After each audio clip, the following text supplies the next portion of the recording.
दोस्तों आज की क्लास में सिर्फ 5 क्वेश्चन लिए गए हैं। ये 5 क्वेश्चन एक्टिव एलिमेंट्स और पैसिव एलिमेंट्स क्या होते हैं उसी के बेस पर आधारित है। जैसा कि आप लोग को मालूम है, एक क्लासेज आप लोग के लिए ली गई थी जिसमें हमने बताया था, बहुत ही डिटेल में बताया था एक्टिव एलिमेंट्स क्या होते हैं और पैसिव एलिमेंट्स क्या होते हैं। अगर वो क्लास आप लोग देखे होंगे, ये सभी 5 के 5 क्वेश्चन का आंसर आप लोग दे देंगे। सही सही आप लोग कमेंट बॉक्स में बताइएगा कितने क्वेश्चन आप लोग को आ रहे थे। चलिए हम लोग क्लास शुरू करते हैं। क्वेश्चन नंबर 1 पूछा गया, इनमें से कौन एक्टिव डिवाइस है। देखिए हमने जब क्लासेज ली थी एक्टिव डिवाइस और पैसिव डिवाइस की, तो बताया था एक्टिव डिवाइस वह डिवाइस होती है जो एनर्जी को डिलीवर कर सकते हैं और पैसिव डिवाइस वह डिवाइस होती है जो एनर्जी को कंजप्शन करते हैं। तो यहाँ पर प्रतिरोध, प्रेरक, संधारित्र ये एनर्जी का कंजप्शन करते हैं। ये एक्टिव डिवाइस नहीं, ये पैसिव डिवाइस है। बैटरी क्या है, ये एक्टिव डिवाइस है क्योंकि ये एनर्जी को डिलीवर कर सकता है। तो यहाँ पे ऑप्शन नंबर डी सही हो जाएगा, बैटरी।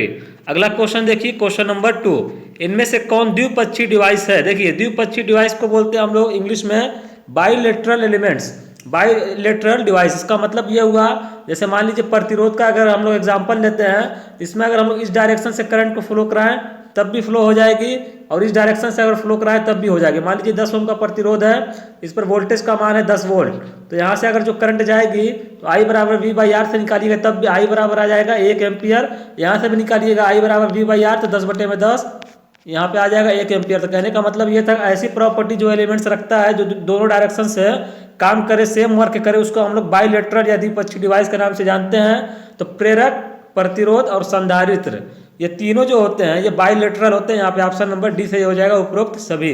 अगला क्वेश्चन देखिए, क्वेश्चन नंबर 3 जैसे हमारा डायोड है, तो डायोड क्या है, ये वो बाइलेटरल नहीं होता, ये वो यूनिलेटरल होता है। क्योंकि उसमें क्या होता है, एक ही डायरेक्शन से करंट का फ्लो होता है। फॉरवर्ड बायस में, रिवर्स बायस में वो उस तरीके से वर्क नहीं करता है जैसे फॉरवर्ड बायस में वर्क करता है। तो हमारा डायोड क्या होगा, यूनिलेटरल। अब देखिए क्वेश्चन नंबर 3 में पूछा गया ट्रांसफार्मर किस प्रकार की डिवाइस है। देखिए ट्रांसफार्मर के बारे में भी हमने डिटेल में बताया था, वो क्लासेस जब ली थी एक्टिव और पैसिव डिवाइस की।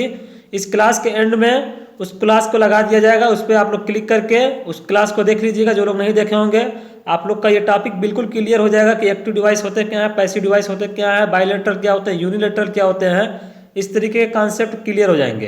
तो देखिए क्वेश्चन नंबर 3 में है कि ट्रांसफार्मर किस प्रकार की डिवाइस है।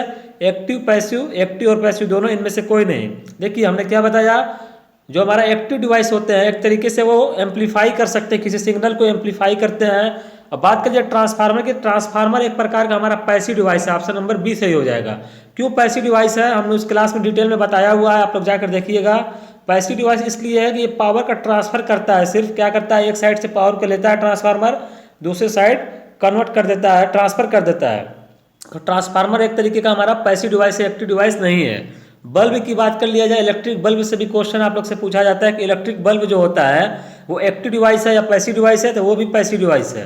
तो यहाँ पर ट्रांसफार्मर भी क्या है, पैसिव डिवाइस। अगला क्वेश्चन देखिए, क्वेश्चन नंबर 4 में दिया हो इनमें से कौन लीनियर डिवाइस है। देखिए लीनियर और नॉन लीनियर डिवाइस के बारे में भी क्वेश्चन आता है आप लोग से। लीनियर डिवाइस वह डिवाइस होती है जैसे जिसमें जो ग्राफ होता है, अगर V और I के बीच में हम लोग ग्राफ खींचेंगे तो वो लीनियर होगा। जैसे हमारा जो ग्राफ है, अगर यहाँ पर हम लोग वोल्टेज ले लेते हैं या धारा ले लेते हैं I, इसके बीच जो ग्राफ होगा लीनियर होगा। जितना हम लोग वोल्टेज बढ़ाएंगे उतना धारा बढ़ेगी, जिस रेशियो में वोल्टेज को बढ़ाएंगे उस रेशियो में धारा भी बढ़ती है, तो इसको हम लोग लीनियर ग्राफ बोलते हैं।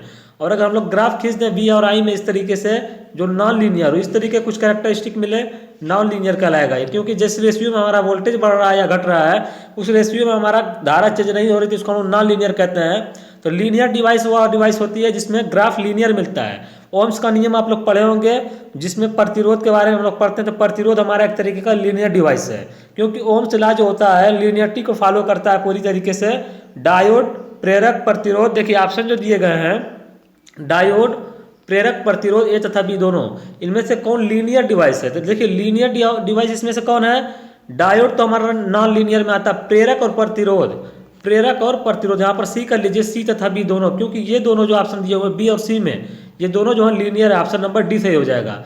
बी तथा सी दोनों या सी तथा बी दोनों ये क्या है, लीनियर डिवाइस है। लेकिन डायोड क्या है हमारा, डायोड नॉन लीनियर डिवाइस है, लीनियर नहीं है ये, नॉन लीनियर डिवाइस। इसकी कैरेक्टरिस्टिक आप लोग पढ़ेंगे तो आप लोग को नॉन लीनियर मिलेगी, लीनियर नहीं मिलेगी। तो यहाँ पे ऑप्शन नंबर डी सही हो जाएगा, प्रेरक और प्रतिरोध क्या है, लीनियर है। अगला क्वेश्चन देखिएगा और लास्ट क्वेश्चन है क्वेश्चन नंबर 5। लीनियर डिवाइस का ग्राफ कैसा होता है, अभी हमने बताया लीनियर डिवाइस कोई भी होगी उसका ग्राफ आप लोग खींचिएगा तो इस तरीके से बिल्कुल लीनियर मिलेगा। तो यहाँ पे ऑप्शन नंबर ए सही हो जाएगा। तो दोस्तों कमेंट बॉक्स में आप लोग जरूर बताइएगा इस 5 क्वेश्चन में से आप लोग को कितने क्वेश्चन आ रहे थे। ये क्लासेस सिर्फ और सिर्फ इसीलिए ली गई हैं ताकि आप लोग को जो क्लासेस पीछे ली गई है वो क्लासेस आप लोग को याद है या नहीं है, आप लोग रिवाइज कर रहे हैं, रिवीजन कर रहे हैं या नहीं कर रहे हैं, इसलिए क्लासेस को ली गई है। इसीलिए 5 क्वेश्चन को हमने लिया है ताकि आप लोग का रिवीजन चलता रहे। तो वो क्लास अगर आप लोग देखे थे लीनियर डिवाइस और नॉन लीनियर डिवाइस की, तो इसमें से 5 के 5 आंसर आप लोग दे सकते हैं। अगर वो क्लास आप लोग नहीं देखे हैं तो हमारे चैनल पर जाकर देख लीजिएगा, या अभी इस वीडियो के लास्ट में उसको लगा दिया जाएगा, उस पर क्लिक करके भी आप लोग उस क्लास को देख सकते हैं। तो फिर मिलेंगे दोस्तों अगली क्लास में। आप लोग का बहुत बहुत धन्यवाद।